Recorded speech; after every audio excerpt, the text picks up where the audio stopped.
ni papa sava murabyumva twujuje episode igihumbi muri izi episode igihumbi twagiye tugira inshuti zikatubwira ziti twaza tukabasura tukareba uko tumubikora natwe tukabafasha kubiteza imbere uyu munsi twagize inshuti idasanzwe itari muri acting iri mu muziki Boringo Pasi koma sava umeze neza wambaye neza urakeye kabisa okay noneho Boringo Pasi reka musaba indirimbo noneho nanjye mbone ko mu mutima bituje bitekanye ndi hayi nagiye oya umucancuro nagiye umucancuro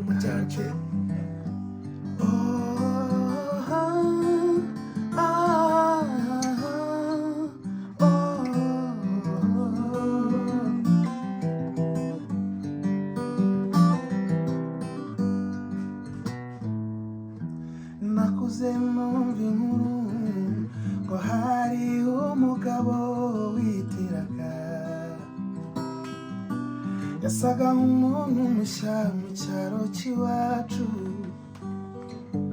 yasaga nk'unaniwe kandi yari afite icyaka ajya kugura amazi ubwo amahirwe yarageze hari abacuruzi ntiyari afite impamba kandi yasaga nk'umugenzi koko yari umugenzi ntiyari umutunzi kubera umunaniro yagendaga nk'umusizi iyo umuyaga uha washyize umugabo ku karubanda asebera ku muhanda uzira iyo umubabarira asebera ku muhanda kunzira ko yari umucancuro asebera ku muhanda kunzira iyo umubabarira asebera ku muhanda kunzira ko yari umucancuro asebera ku muhanda kunzira yo yo yo yo yo yo yo yo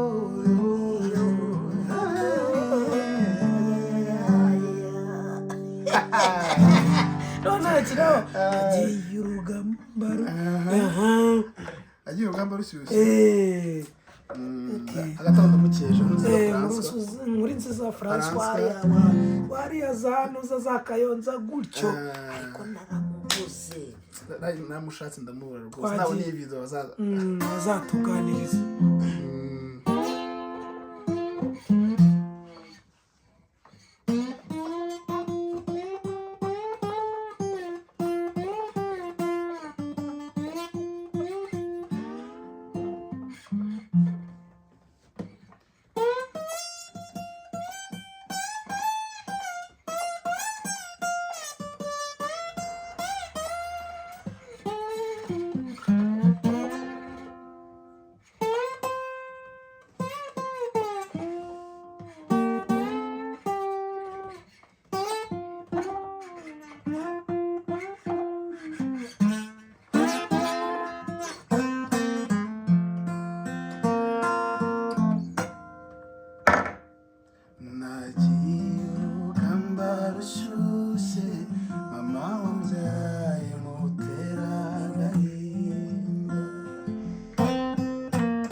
shaka datawamyaye ngo nize gusinda nari negereje amahoro ngo ngaruke kwa data kureba nari negereje amahoro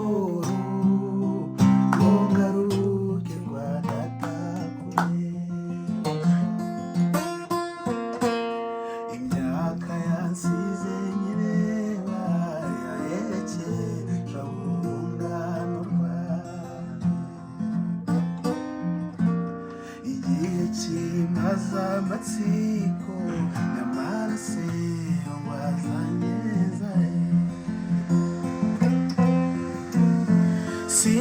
sinzongera kubona ibyera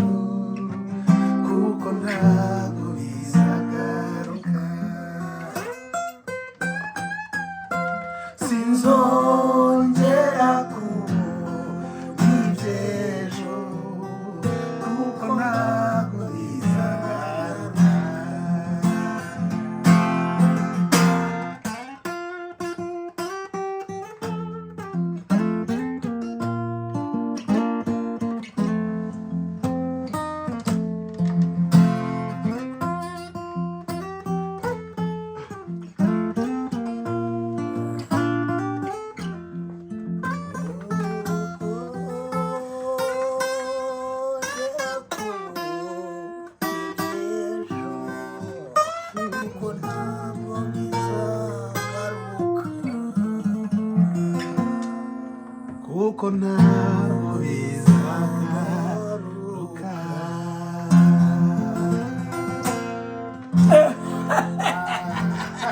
iyi ni papa sava, iyi ni boringo pasi, inshuti yacu cyane muri papa sava. afashe umwanya akavuga ati reka nze mbarebe, reka nze mbasuhuze, reka nze tuganire ndebe ko mukora ibintu bya wayasengeramo nanjye akabiti karapa. ariko by the way nabakunze cyane nari ko rugamira mbasuye. wabibonye ute? ni ibintu byiza cyane, like community, umuryango, kuma musabana, ikintu uburyo mukinamo siko mwankanze wagira ngo ni ibyanyabyo. urafata umuntu gutya ukabona ni biba biri live, ariko iyo umufashe, niba ngufashe gutya ngukwega, nirinda kugukwega ku buryo ishati yazukanirwa, ariko noneho isura ndi kwereka hariya ikaba bigaragara ko nakwishe, ufata gute umuntu abaye umuntu hariya urimo kubibona akavuga atarabishe waraye, ariko ni acting kwa bitanga birarenze cyane.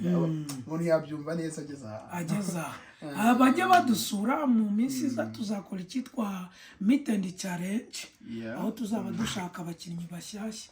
ariko umukinnyi mushyashya niba ari umuririmbyi, niba ari uvuga imivugo, niba ari umwisi w'amazina y'inka, mbese umuntu wese uri muri performing art agahura n'abantu bamucyarenginga kuri iyo babibonye kabisa. noneho abantu bari kuri YouTube bari kubireba, akaba aribo batanga amanota bati aba bantu 2-3 nibaze muri papa sava ku kwezi.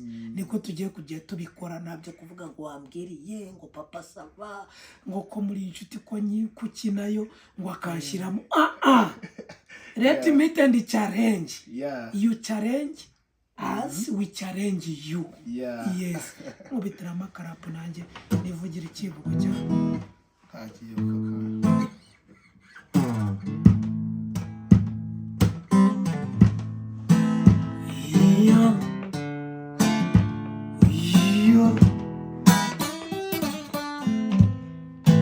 Ndigituza cy'umunihiro ndinga bidatinya urugamba ndubiziye gutsinda. Bahungu barantaka bati twirushirize mugabo w'ibigango, Imana yampaye inyinya yongeraho n'amarembo, bambonye batiyega mugabo ko waturenze, ibyo ni mubireke. Nduwizihira abahungu ndi macuma basha banzi, ndigituza cy'umunihiro ni muheto wagamburuje abanye ginga. 1 2 3 4 5 sinigeze ninya, ngeze ku rugamba n'intwari y'imihigo, n'icyogere baririmba ashimwe Yesu. Umusore Kristo wamanutse mu isi y'ibisara abasinzi n'ibisambo, yarasize igitaramo gitogota mu ijuru aza mu isi bamubyoragamo imisumari, mbwira urwango rwungura iki koko, umusonga wundi ni wakubuza gusinzira harya, menya ko watabaye utaka bitatinze ngo atamirize imitako. nibyo Yesu yaje mu isi ngo aducungure, uruciye munsi namenye ikiruri inyuma. njye Nyagasani ndagushimira ko wangize umuntu iyo ushaka kuba warangize nk'ihene, mu gitondo ngo mfate ububoroso ngiye kwiborosa nkahita mpebeba nkaruwaya ngume.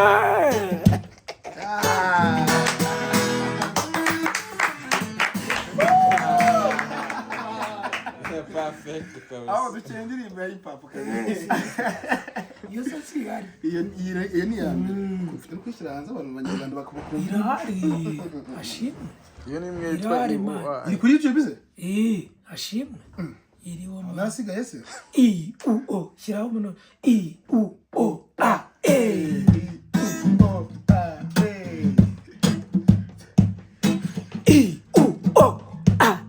wamenye inyuguti, wamenye inyajwi, ubuzima ntacyo bwigeze bukumarira. uravuga uti mfite mu mutwe ndatekereza, ariko wibaze nawe mugenzi wanjye, iyi si yakiraducyanga. ababyeyi baturiye amashuri, ariko urandagaye ntacyo byamaze.